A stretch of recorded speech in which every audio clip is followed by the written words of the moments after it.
Hi mga B! Nagbabalik ang inyong lingkod. So for today's video, gagala tayo kasama ang mga persons.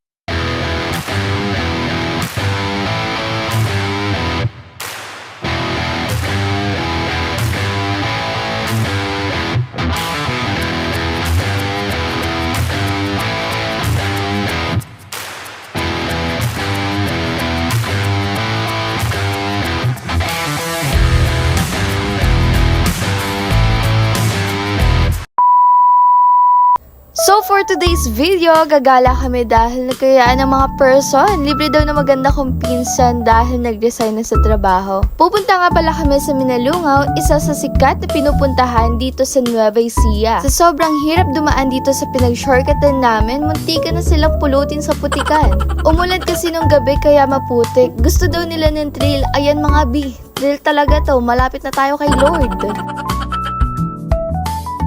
Sa wakas, after 365 days nakarating na kami. Holiday nito kaya madaming mga tao. Sa mga gusto pumunta sa Minalungaw National Park dito sa Nueva Ecija, 100 entrance per person and 1,200 for floating cottage. Sulit na ang punta at gastos nyo dito mga B dahil malapalawan vibes. Merong zipline, hanging bridge, 1,000 steps. May mga cute monkeys din kayo makikita dito mga B. Kaya perfectong puntahan ng mga families, friends at inyong loved ones. Sa dami ba naman ng activities at pwede nyong gawin dito.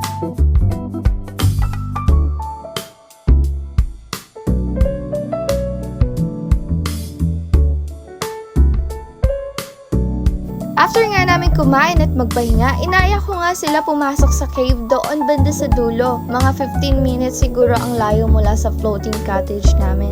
Pwede pala kayo kumuha ng tour guide dito pero second time ko na nakapunta dito kaya ako na lang kako tour guide nila papunta sa cave. And finally, after a minutes, nandito na kami at magsisimula na ang ritual mga B.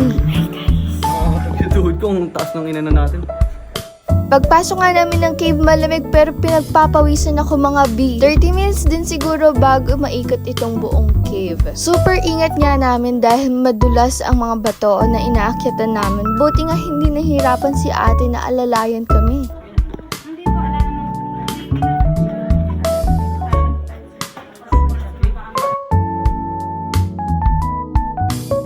Sa loob ng cave, mga B, makakakita kayo ng mga stalactite at bawal rin kayo humawak sa mga limestone na basa or tumutulo yung minerals dahil nag-form yun ng mga stalactite.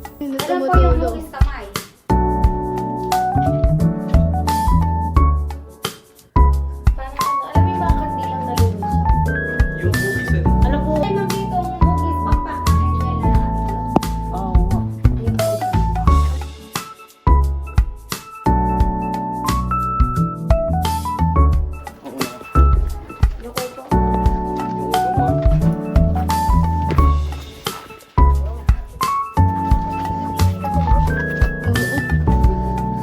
Pagkalabas nga namin, ayan mga B, pinagpapawisan si Inday. Dediretso na uli kami sa cottage at magpapaagos na naman. At maya maya uuwi na rin. Yun lang, share ko lang.